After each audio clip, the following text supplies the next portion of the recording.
Hello class. Today we will do chapter 6 Union Executive. In this chapter we are going to learn about composition, powers and functions of the Union Executive, structure and role of the Indian Civil Services. Okay.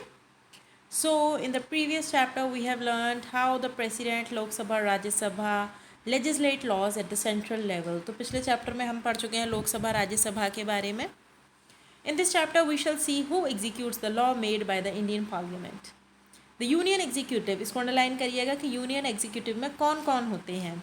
इसमें होते हैं आपके president, vice president, council of ministers जिनके head होते हैं prime minister. President, according to the constitution of India the president is the head of the executive. तो आपके जो एग्जीक्यूटिव के हेड हैं, इसको अंडरलाइन करिएगा, जो एग्जीक्यूटिव के हेड हैं वो हैं आपके president. He or she is elected by N electoral college consisting of the members of the parliament and legislative assemblies of states for a term of 5 years. तो 5 years के लिए ये इलेक्ट होकर आते हैं, जिसके बारे में हम पिछले चैप्टर में पढ़ भी चुके हैं कि प्रेसिडेंट आते हैं आपके इलेक्ट होकर और उनको इलेक्ट करते हैं आपके members of parliament and legislative assemblies के मेंबर्स. ओके, तो इसको पूरे को बोलते हैं हम इलेक्टोरल कॉलेज. ना powers and functions. The President of India exercises executive, legislative, judicial, financial and emergency powers.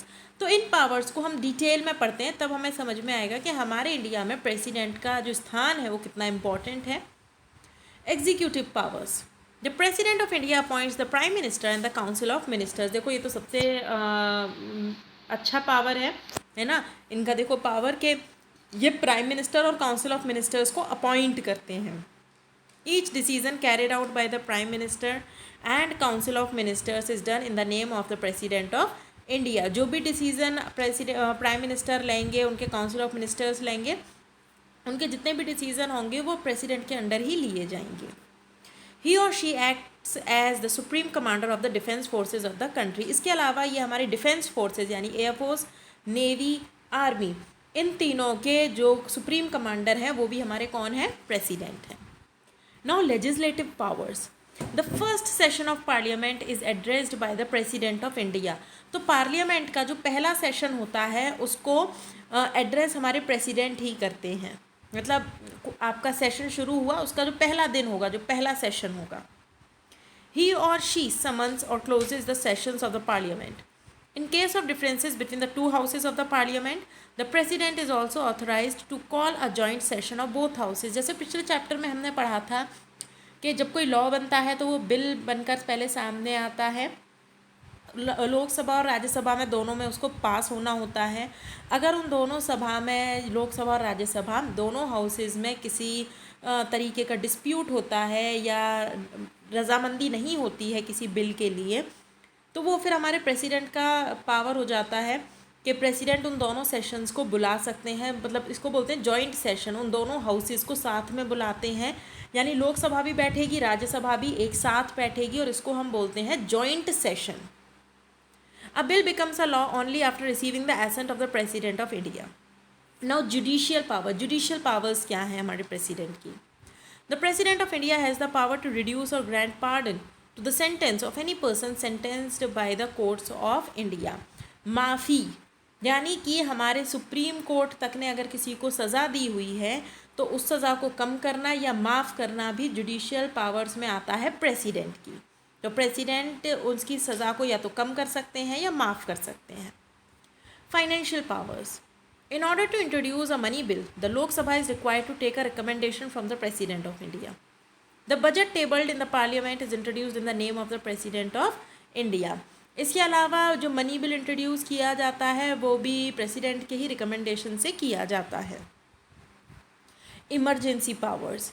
During certain extraordinary situations such as a war, the president of India is empowered by the constitution of India to declare an emergency. इसके अलावा अगर इस type की कोई situation आती है, जैसे जंग छिड़ गई या देश के अंदर ही इस टाइप का माहौल है जो ख़तरनाक है ना, किसी भी तरीके से देश की सुरक्षा के को खतरे में डालता है, तो इस केस में हमारे प्रेसिडेंट के पास पावर है इमरजेंसी लगाने की.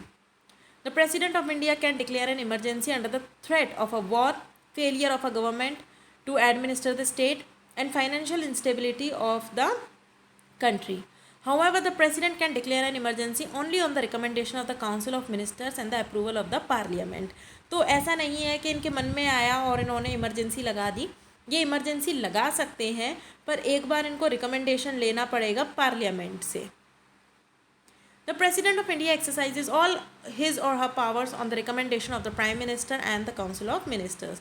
तो इनकी जितनी भी पावर्स हैं प्रेसिडेंट की, इसमें इनको रिकमेंडेशन की ज़रूरत होती है प्राइम मिनिस्टर से और काउंसिल ऑफ मिनिस्टर्स से. Now vice president. The vice president of India is indirectly elected by the members of the Indian parliament. तो जो आपके वाइस प्रेसिडेंट हैं वो भी इलेक्ट होते हैं. In the absence of the President of India, his or her responsibilities are discharged by the Vice President of India. ये बिल्कुल ऐसा है कि अगर स्कूल में प्रिंसिपल नहीं है तो प्रिंसिपल का काम वाइस प्रिंसिपल देखेंगी, है ना. तो इसी तरीके से अगर प्रेसिडेंट नहीं होते हैं तो उनके एब्सेंस में उनका काम वाइस प्रेसिडेंट देखते हैं. He or she also serves as the ex officio chairman of the Rajya Sabha. Rajya Sabha के बारे में जब हमने पढ़ा था तो हमने देखा था कि ये मीटिंग को प्रिसाइड करते हैं, जितनी भी सिटिंग्स होती हैं उनको प्रिसाइड करते हैं. The term of vice president of India is of 5 years.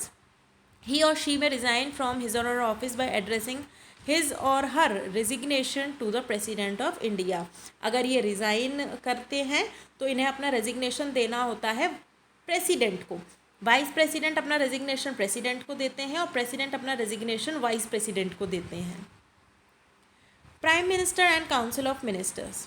After the Lok Sabha elections, the party which secures the maximum number of votes forms the government. तो काउंसिल ऑफ मिनिस्टर्स कैसे बनते हैं कि भाई लोकसभा के elections हुए, हमने अपनी अपनी तरफ से रिप्रेजेंटेटिव्स भेज दिए पार्लियामेंट में. अब जिस पार्टी के सबसे ज़्यादा लोग इलेक्ट हुए हैं वो सरकार बनाएगी वो party. The leader of the winning party is appointed by the president of India as the prime minister of India. भाई जिस पार्टी की जीत हुई है, जो पार्टी सरकार में आई है, उस पार्टी के लीडर को, जो पार्टी ही चुनेगी अपना लीडर, उस पार्टी के लीडर को प्रेसिडेंट प्राइम मिनिस्टर बनाएंगे यानी अपॉइंट करेंगे.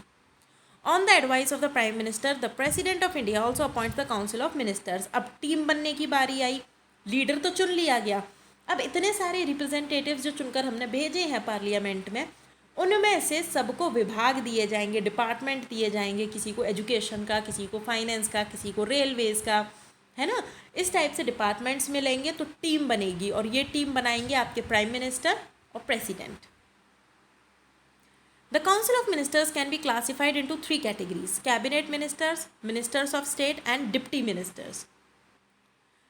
Functions of the prime minister and council of ministers. Functions क्या हैं इनके? As the head of the Council of Ministers, the Prime Minister allocates departments to the ministers, presides over the meetings of the ministers and supervises their functioning. तो prime minister head होते हैं पूरी council of ministers के, यानी जो पूरा मंत्रालय, जो मंत्री होते हैं ना सारे, तो उनका जो मंत्रिमंडल बनता है उसको बोलते हैं मंत्रिमंडल. तो जितने भी मिनिस्टर्स होते हैं काउंसिल ऑफ मिनिस्टर्स, उन सब का जो हेड है वो है आपके प्राइम मिनिस्टर, और वही मीटिंग्स को प्रिसाइड करते हैं, डिसीजन लेते हैं, सुपरवाइज करते हैं. The prime minister serves as the link between the council of ministers and the president of India. Council of ministers directly president को नहीं एड्रेस करते हैं. प्राइम मिनिस्टर प्रेसिडेंट और काउंसिल ऑफ मिनिस्टर्स को जोड़ कर रखता है, क्योंकि जो भी बात होती है पहले काउंसिल ऑफ मिनिस्टर्स से प्राइम मिनिस्टर डिस्कस करेंगे, प्राइम मिनिस्टर ले जाके अपनी बात प्रेसिडेंट के सामने रखेंगे.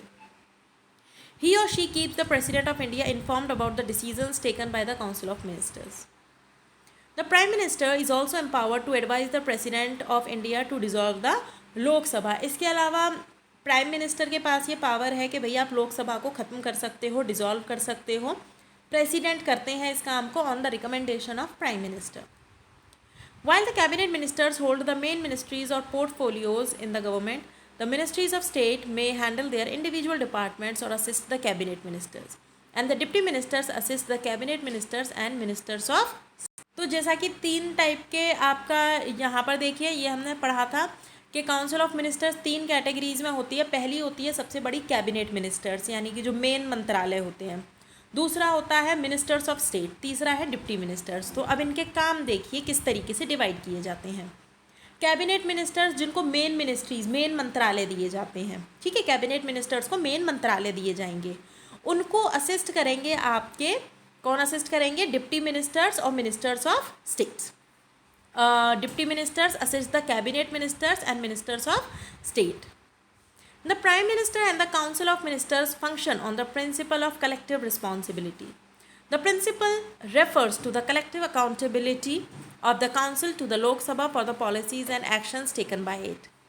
Thus, when the Lok Sabha passes no confidence motion against any member of the council, the entire council has to resign. अगर नो कॉन्फिडेंस मोशन आता है किसी भी एक मेंबर के खिलाफ, तो पूरी की पूरी काउंसिल को रिज़ाइन करना होता है, ठीक है. अगर एक के खिलाफ भी आ गया तो सबको रिज़ाइन करना होगा. Now permanent executive bureaucracy. The policies and programs decided by the executive are implemented by the bureaucrats और civil servants. तो जितने भी civil servants होते हैं, IAS ऑफिसर्स होते हैं, जितने भी ये रैंक होल्डर्स होते हैं, इनका काम होता है कि पार्लियामेंट ने जैसे ही कोई लॉ बना दिया, कोई पॉलिसी लेकर आए, तो उनको लागू करवाने का, उनको फॉलो करवाने का. The bureaucrats are selected on the basis of their merit in various competitive examinations conducted at the central and state level. State level पे और सेंट्रल लेवल पे कॉम्पिटिटिव एग्ज़ाम्स होते हैं, जैसे कि UPSC, UPPSC. इनके थ्रू जो ऑफिशियल्स सिलेक्ट होते हैं, जो कि ये कंपटीशन फाइट करके जाते हैं, वो ब्यूरोक्रेट्स में आते हैं, ऑफिशियल्स में आते हैं. The trained and skilled bureaucrats work under various departments both at the central and state level. They carry out the administrative tasks of the executive by assisting the cabinet in formulating and implementing the policies for the welfare of the country. इनका काम होता है उन सारी policies को लागू करवाना जो एक देश के हित में बनाई गई हैं. Now we have completed with this chapter, and with this chapter we have completed the course of social studies of first term. Now you can prepare for your exams very well. Soon you will be provided with the question answers of this chapter. Till then, bye.